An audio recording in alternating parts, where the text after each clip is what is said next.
உள்கட்டமைப்பு மற்றும் எண்ணெய் மற்றும் எரிவாயு போன்ற முக்கிய துறைகளின் விரைவான வளர்ச்சியால் உந்தப்பட்டு கடந்த தசாப்தமாகவே மின்சாரத்தின் தேவை அதிகரித்து வருகிறது. இன்று உலகின் 3வது பெரிய மின்சக்தி உற்பத்தியாளராக இந்தியா உள்ளது.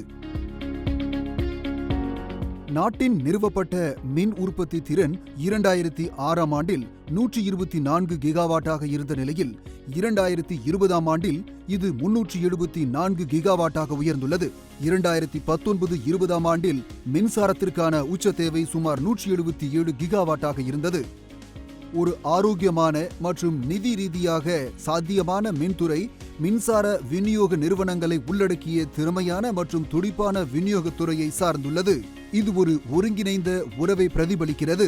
இதில் மின்துறையின் வளர்ச்சி டிஸ்காம்களின் வர்த்தக நம்பகத்தன்மையுடன் பிரிக்க முடியாத வகையில் இணைக்கப்பட்டுள்ளது.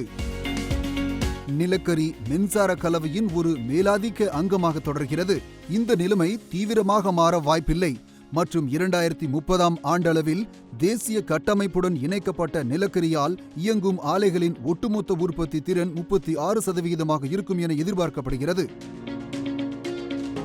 பிரச்சனையின் தீவிரத்தை உணர்ந்து மத்திய அரசு பல்வேறு மாநில அரசுகளுடன் இணைந்து AT மற்றும் C இழப்புகளை குறைக்கவும் டிஸ்காம்களின் செயல்பாட்டு திறன் மற்றும் நிதி ஆரோக்கியத்தை மேம்படுத்தவும் பல திட்டங்களை தொடங்கியுள்ளது.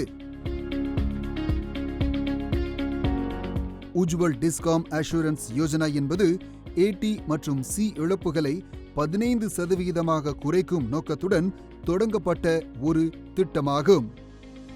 மேம்பட்ட எரிசக்தி திறனிற்கான தேசிய இயக்கத்தின் கீழ் பருவநிலை மாற்றம் குறித்த தேசிய செயல் திட்டத்தின் பின்னணியில் பேட் திட்டம் தொடங்கப்பட்டது. மின் அமைச்சகம் மற்றும் எரிசக்தி திறன் கழகத்தால் NMEEE-க்கான செயலாக்க திட்டம் வரையறுக்கப்பட்டது. செயல்திறன் சாதனை மற்றும் வர்த்தகம் என்று அழைக்கப்படும் சந்தை அடிப்படையிலான செயல்முறை திட்டம் தொடங்கப்பட்டது. குறிப்பிட்ட எரிசக்தி நுகர்வை குறைப்பதும் எரிசக்தி செயல்திறனை மேம்படுத்துவதும் பேட் திட்டத்தின் முக்கிய நோக்கமாகும். பிரதமரின் கவுன்சிலின் வழிகாட்டுதலின் பேரில் இந்திய ரயில்வே பெட்ரோலிய சுத்திகரிப்பு நிலையங்கள் மற்றும் மின்சார விநியோக நிறுவனங்கள் அல்லது டிஸ்காம்கள் ஆகிய 3 புதிய துறைகளுக்கு பேட் திட்டம் விரிவுபடுத்தப்பட்டது. அதன்படி 86,000 மெட்ரிக் டன் எண்ணெய் மற்றும் அதற்கு மேம்பட்ட இழப்புகள் கொண்ட AT மற்றும் C டிஸ்காம்கள் நியமிக்கப்பட்ட நுகர்வோராக அறிவிக்கப்பட்டன. EC சட்டத்தின் வரம்பிற்குள் 44 டிஸ்காம்கள் கொண்டுவரப்பட்டன. 44 டிஸ்காம்களுக்கான ஒட்டுமொத்த பரிமாற்றம் மற்றும் விநியோக இழப்பை குறைப்பதற்கான இலக்கு 54 பில்லியன் யூனிட்டுகளாகும். டிஸ்காம்கள் இறுதியாக 32 பில்லியன் யூனிட்டுகள் எரிசக்தி சேமிப்பு ஒரு பாராட்டத்தக்க செயல்திறனை அடைந்தன. இதன் விளைவாக சுமார் 25.76 million ton carbon dioxide வெளியேற்றம் குறைக்கப்பட்டது. இதன் பொருள் எரிசக்தி நுகர்வில் 11,000 கோடி ரூபாய் மதிப்புள்ள சேமிப்பு ஏற்பட்டது. பல தசாப்தங்களாக டிஸ்காம் துறை AT மற்றும் C இழப்புகளின் சுமையை அதிகரித்திருக்கிறது. PAT திட்டத்தால் நிர்ணயிக்கப்பட்ட எரிசக்தி சேமிப்பு இலக்குகளை பின்பற்றியதால் நமது ஆலைகள் முழுவதும் எரிசக்தி செயல்திறனை அதிகரிக்க இந்த பிரச்சனையை ஒரு புதிய கண்ணோட்டத்திலும் பல்வேறு தொழில்நுட்ப மாற்றங்களை கொண்டு வரவும் இது தொழில்துறையை நிர்பந்தித்தது. இறுதியில் ஸ்டார் ரேட்டிங் அல்லாத டிரான்ஸ்ஃபார்மர்களை மாற்றுவது உள்ளிட்ட பல முக்கிய தொழில்நுட்ப மாற்றங்களினால் எரிசக்தி நுகர்வில் குறிப்பிடத்தக்க சேமிப்பு ஏற்பட்டது. முக்கிய செயல்முறைகளில் ஆட்டோமேஷனுடன் சிஸ்டத்தை நவீனப்படுத்துதல், மீட்டர் அமைப்புகளில் மேம்பாடு, தவறான அல்லது மெதுவாக இயங்கும் நுகர்வோர் எரிசக்தி மீட்டர்களை மாற்றுவதன் மூலம் கணக்கில் வராத எரிசக்தியை தடுப்பது, 33 kV ஃபீடர்ஸின் மின் காரணியை மேம்படுத்துவது. மின்துறை இணைப்பு சங்கிலியில் விநியோகத்துறை மிக முக்கியமான இணைப்பாகும். இது இறுதி நுகர்வோருக்கு இடையில் தொடர்பை ஏற்படுத்துகிறது, மேலும் முழு மதிப்பு சங்கிலிக்கும் வருவாயை வழங்குகிறது.